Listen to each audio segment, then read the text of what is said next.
జయలక్ష్మి విరచిత గజేంద్రమోక్ష క్రత ప్రస్తావనం. రచయిత్రి రచయించిన భక్తిపూర్వపావమైన కథనం శ్రీ గజేంద్రమోక్ష పరిపాలనం. ఇది మిక్కిలి సులభ శైలిలో వ్రాయబడినది. ఈ రచనలో కవయిత్రి గారి అనాతీతమైన భక్తిభావములు పెల్లుబికి కనిపిస్తుంది. శ్రీ పరమేశ్వరుడు మరియు చదువుల తల్లి సరస్వతీదేవి యొక్క పూర్ణానుగ్రహము కలిగిన సహజ పాండిత్య శ్రీ బొమ్మర పోతనామాత్యుని పాదారవిందము తలపుచు వారికి సాష్టాంగ నమస్కారములు వనర్చుచు కోటానుకోటి నమస్కారములు ఆయనకు అటువంటి కవులకు ఒసుగుచు రచయిత్రి రచించిన గజేంద్రమోక్ష కథనములోని కొన్ని విశేష భావములను విశదీకరించటమా ఈ చిన్ని అభిలాష. శ్రీ బొమ్మర పోతనామాత్య ప్రణీత శ్రీమద్ మహాభాగవతం అఘాతం మహాసముద్రం ఎడతెగని ఆయన కవితా పటుత్వము ఎదుట రచయిత్రి రచించిన గజేంద్రమోక్ష కథనం అను భాగం ఆయన రచించిన మహాభాగవతంలోని గజేంద్రమోక్ష కథయను భాగముతో ఎదుటి చూచిన రచయిత్రి రచనా కౌశల్యం కేవలం ఒక్క సముద్రము ఎదుట ఒక పిడికిటి ఇసుక రేణువులకు సమానం. కాని భగవంతునిపైని భక్తిభావములు ఒక్క సమయము పోల్చి చూచుట సమంజసము అని అనుకుంటున్నాం. భగవంతుని అనుగ్రహం పోతనామాత్యునికి కలిగిన దానిలో కోటిలో ఒక్క భాగము మాత్రమే రచయిత్రికి కలిగి ఆ అనుభూతి వల్లనే అవలీలగా ఈ పై రచన జరిగిండవలనన్నది మా అభిప్రాయం.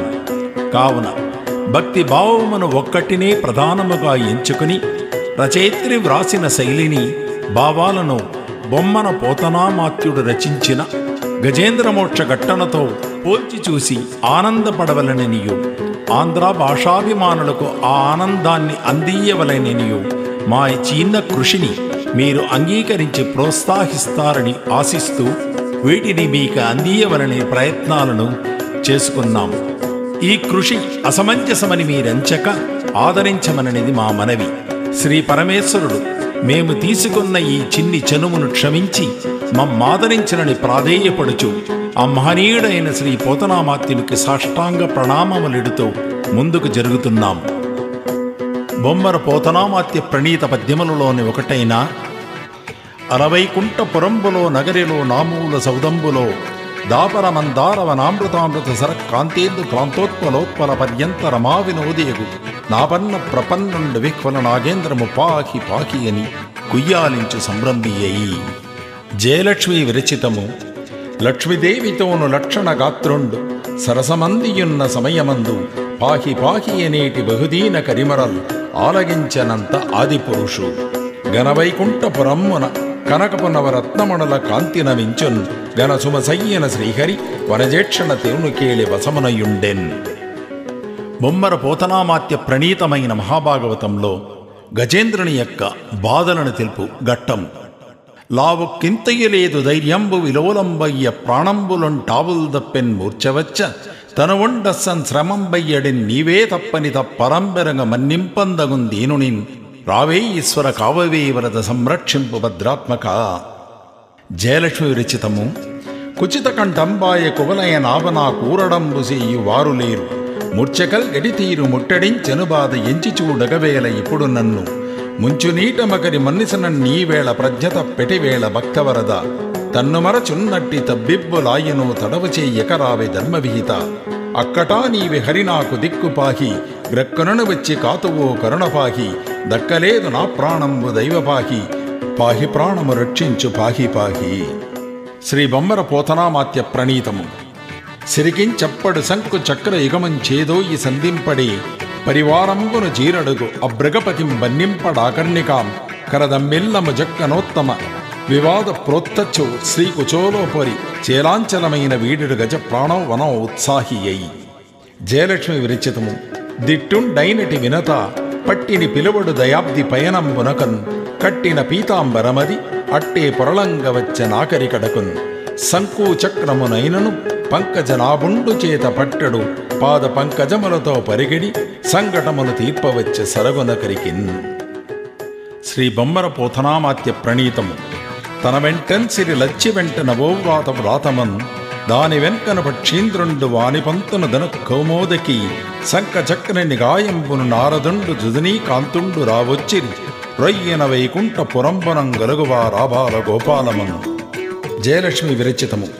హరిని వెంబడించి ఆదిలక్ష్మి వచ్చె వైనతేయుడొచ్చె వరుసగాను చక్రమొచ్చనంత సంకము వచ్చను శ్రీశుభవన గుంపు చేరివచ్చే. శ్రీ బొమ్మర పోతనామాత్య ప్రణీతము. మెరసిన్ నిర్జర దుందుబల్ జలారోహమోదంబులై వాయువల్ తిరగను పువ్వులవాన జల్లుగురిసన్ దేవాంగలాలాస్యముల్ పరగన్ దిక్కులయందు జీవ శబ్దధ్వానముల్ నిండె సాగరము పొంగె తరంగ చుంబిత భోగాంగా ముఖాంభోగమై.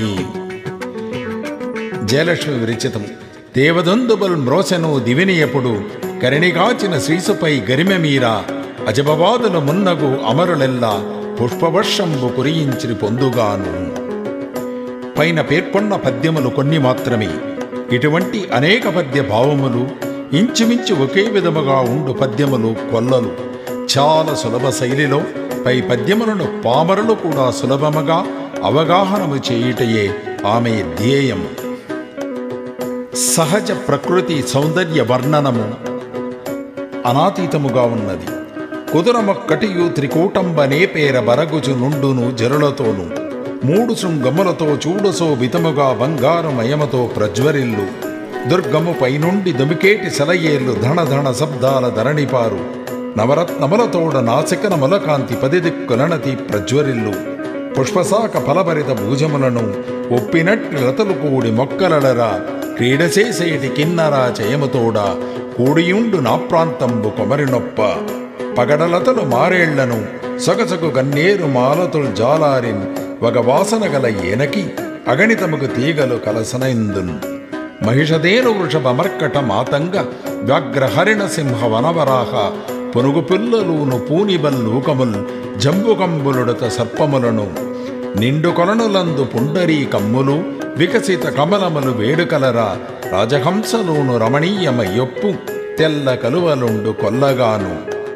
సుకపిక కగరాజ సుందర మాయూర రమ్యమైన పావు రమ్ములూను చక్రవాకములను సజకోర వాయిస కొంగలూను పాడు కోయిలలను.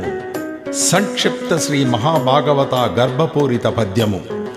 శ్రీ మహాభాగవతమనందు అనేక ఘట్టనలు ఉన్నది. అటువంటి అనేక ఘట్టనలు సన్నివేశములు భావములను ఒకే ఒక పద్యములో ఇముడ్చుట చాలా కఠినం. అదే పద్యం ఏతిగణ ప్రాసానుబద్ధంగా ఉండటం ఇంకనూ మహాకఠినం. ఆ పద్యమే పై భావాలను ఏతిగణ ప్రాసలను కలిగింటే కాకుండా అందు వృత్యాను ప్రాసము బహుప్రాస కలిగియుండట అతిశయోక్తి. దీనరక్షకు సతి మానరక్షకు నృప ప్రాణరక్షకు మహా మౌనరక్షు బాలరక్షకు ధరా పాలరక్షకు భువి బాలరక్షు రిపు అనుజరక్షు శైలరక్షకు సుధా కలసరక్షకు శివు కీవరక్షుడు సుచిత్తరక్షు దానరక్షకుడతి జ్ఞానరక్షకుడ జ్ఞానరక్షకుడమా యకకు రక్షు. చిత్రీకరింపబడిన సన్నివేశములు ఏవన్నా అవి కొన్ని కొన్ని అవతారములు, కొన్ని ఆ అవతారములలోని విశేషణ సంఘటనలు. అవి దీనరక్షకు కుచేలోపాఖ్యానము, సతీమాన రక్షకు ద్రౌపది వస్త్రాపహరణము, నృపప్రాణ రక్షకు పరీక్షన్ మహారాజు యొక్క పునరుజ్జీవన పర్వం, మహామౌన రక్షు మత్స్యావతారం, బాలరక్షకు బాల ప్రహ్లాద పరిపాలనం, ధరాపాల రక్షకు అంబరీషోపాఖ్యానం, భువిబాల రక్షకు భూదేవి సంరక్షణ వరాహావతారం, రిపుననుజ రక్షు విభీషణునికి శ్రీరాముడు అభయమిచ్చిన ఘట్టన రామావతారం, శైలరక్షకు క్షీరసాగర మదనము, సుధకలస రక్షకు అమృత కలస రక్షణ, శివకీవ రక్షుడు భస్మాసుర వధ, సుచిత్త రక్షు శబరిమోక్ష కథనం, దానరక్షకుడు బలిమహాచక్రవర్తి కథనం, అతిజ్ఞాన రక్షకుడు ధ్రువోపాఖ్యానం, అజ్ఞాన రక్షకుడు అజామీళ చరిత్రం, అమాయకకు రక్షు అహల్యశాప విమోచనం. జయలక్ష్మి విరచిత గజేంద్రమోక్ష ఉత్సాహ ఘట్టము. కరిని కడతేర్చుటకు శ్రీహరి మకరితో తన చక్రముతో ఖండించిన వెంటనే మకరిగా ఇన్న హూహూయన గంధర్వుడు శాప విముక్తుడై తన పూర్వరూపమును నొంది శ్రీహరిని కొనియాడెను. తర్వాత శ్రీమన్నారాయణుడు కరిని లాలించి స్పర్శించిన వెంటనే కరియు శాప విముక్తుడై తన హస్తిరూపమును మాని ఇంద్రద్యుమ్న మహారాజుగా తన పూర్వరూపును పొందెను. ఇద్దరూ తమ తమ శాపా విముక్తులైన వెంటనే శ్రీహరి దర్శన భాగ్యము కలిగిన వారికిద్దరికీ తమ మనస్సులందు ఆనందపూర్వమైన ఉత్సాహ భావములు పెల్లువికి ఉండవలెను. రచయిత్రి రచనలో ఈ ఘట్టమునందు వారిద్దరూ శాప విముక్తి కలిగిన వెంటనే వారి దైవస్థుతి ఉత్సాహ వృత్య పద్యములుగా ఉండడం గమనించేవలసినది. ఆ పద్యములలో ఉత్సాహ భావము బ్రహ్మాండంగా రాజిల్లుతున్నది. ఇది ఒక అనాతేతమైన ఆశ్చర్యకరమైన అనుభూతి. శ్రీ బొమ్మర పోతనాగారు రచించిన భాగవతములోని నరకాసురవధ ఘట్టనలో సత్యభామ నరకాసురుని శ్రీకృష్ణుని మార్చి మార్చి చూచునప్పుడు ఆమె మనోభావములో అట్లే మారి మారి వచ్చును. ఆ పద్యము పరుజూచున్ వరుజూచునంపనలంకరింపన్ రోష రాగోదయ విరతభ్రూకుటి మందహాసంబులత వీరంబు శృంగారమన్ జరగన్ కన్నుల కెంపు సొంపు బరగన్ జండాస్త్ర సందోహమన్ సరసాలోక సమూహమన్ నెరపుచన్ చంద్రాచి హేలాగతిన్.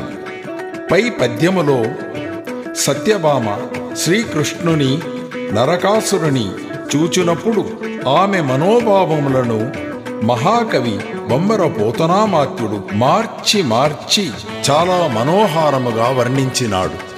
అట్లే రచయిత్రి రచనలో సహజ సౌందర్య వర్ణనయందు 2 పద్యములలో సరిసంఖ్య పాదములు వృక్షజాతులు, బేసి సంఖ్య పాదములు పూలజాతులు. అవి మారి మారి వచ్చి వినుటకు చాలా కుతూహలమును ఆనందమును కలిగించున్నది.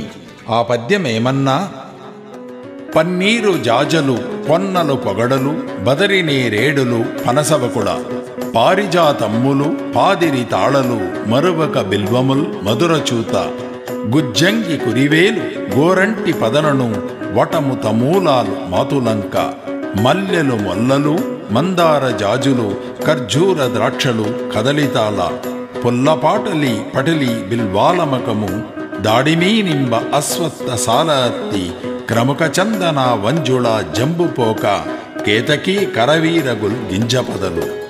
ఇట్లు కొన్ని విధములుగా రచయిత్రి రచనను పోతనామాత్య ప్రణీత మహాభాగవతములోని గజేంద్రమక్ష ఘట్టనతో మేము పోల్చి చూచి ఉన్నాము. మాకు అవగాహనము కాని ఇంకనూ ఇటువంటి విషయాలు ఏమున్నవో మాకు తెలియవు. ఉండునేమో ముగను ప్రాంగులము కావు.